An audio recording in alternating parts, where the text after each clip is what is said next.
والصلاة والسلام على سيد المرسلين وعلى آله وأصحابه وأولياء أمته أجمعين।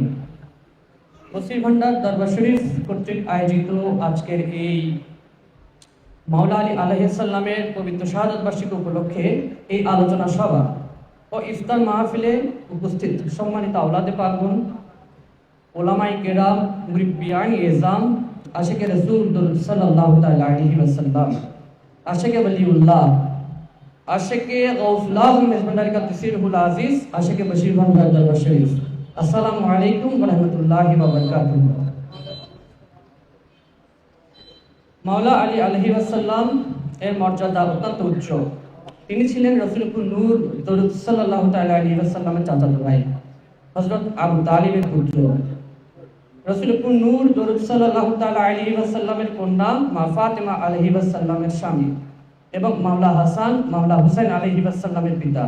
তিনি আহলে বাইতের একজন সম্মানিত সদস্য। তিনি ছিলেন জ্ঞান, সাহস ও ন্যায় বিচারের প্রতীক, যিনি বিভিন্ন যুদ্ধে আল্লাহর পথে লড়াই করেছেন। তার প্রতি সম্মান ও ভালোবাসা রেখে মুসলমানরা তাকে মাওলা নামে অভিহিত করে থাকেন। মাওলা আলী, মাওলা শব্দের প্রকৃত অর্থই হলো অভিভাবক, নেতা, বন্ধু। এই ধরনের অর্থবোধক অর্থে মাওলা শব্দটি ব্যবহৃত হয়।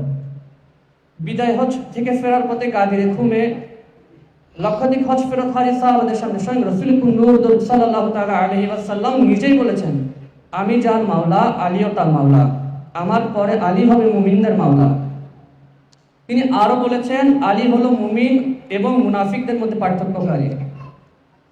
পৃথিবীতে এমন কিছু বিরল ব্যক্তিত্ব জন্মলাভ করেছেন যারা আল্লাহ প্রদত্ত অলৌকিক প্রতিভা, আধ্যাত্মিক সুষমা আর আল্লাহ রাসূল নূর দরুদ সাল্লাল্লাহু তাআলা আলাইহি ওয়াসাল্লামের প্রতি দ্বিধাহীন আনুগত্যের ঐশ্বর্যে নিজেদের জীবনকে যেমন ধন্য করেছেন, তেমনি পরবর্তীকালের প্রজন্ম থেকে প্রজন্মান্তরের জন্য রেখে গেছেন তার আদর্শ, সততা, ন্যায়নিষ্ঠার অপরিজয় উদাহরণ।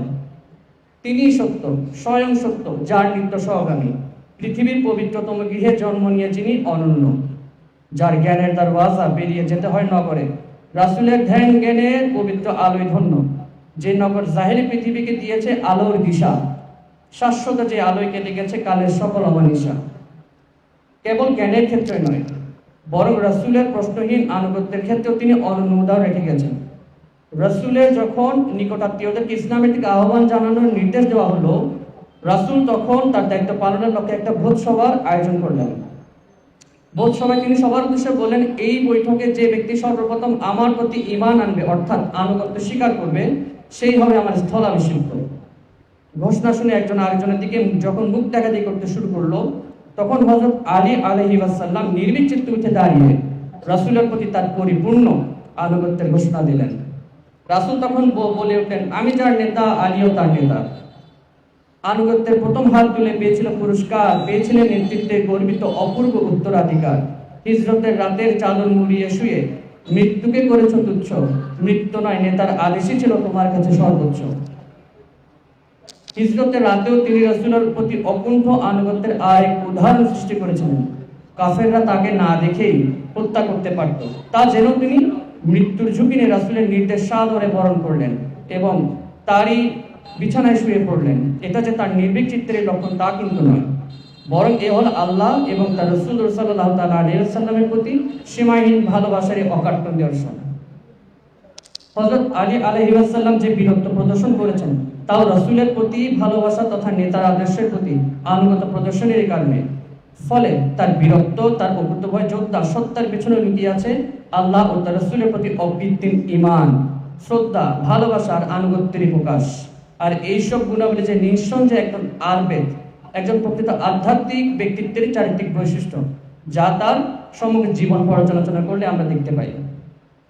আল্লাহ যাকে এত সম্মানে ভূষিত করলেন, তিনি যে সবসময় সত্যের অপরে অটল থাকবেন তাতে কি আর সন্দেহ আছে? কিন্তু কালের ঘোলা চলে বিচক্ষণ মাছ শিকারীরা তার ওপর যেসব রাজনৈতিক কুটচাল চেলে সাময়িক স্বার্থ চরিতার্থ করেছিল, তাদের কৃতকর্ম আজ উপসর্গ যুগে কলঙ্কিত। মুলজামের পুত্র আব্দুর রহমানের তরবারি হযরত আলীকে শাহাদাতের সূরা পান করিয়েছে, কিন্তু তার শাহাদাতে তাকে মৃত্যু নয় বরং চিরঞ্জীব করে তুলেছেন, তাতে কি আজ আর কোনো সন্দেহ আছে? পৃথিবীতে শ্রেষ্ঠতম মৃত্যু হলো শাহাদাতের মৃত্যু। যারা শহীদ হন তারা মৃত্যুকে ভয় করেন না, বরং এটাই যে তাদের উপযুক্ত প্রাপ্তি তা জেনে স্বাভাবিক থাকেন।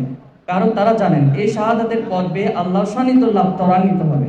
যতটা সময় পৃথিবীতে বেঁচে থাকা যায় ততটা সময় আল্লাহর পথে মানুষকে আহ্বান জানানোকেই তারা তাদের অভিষ্ট লক্ষ্য বলে মনে করেন।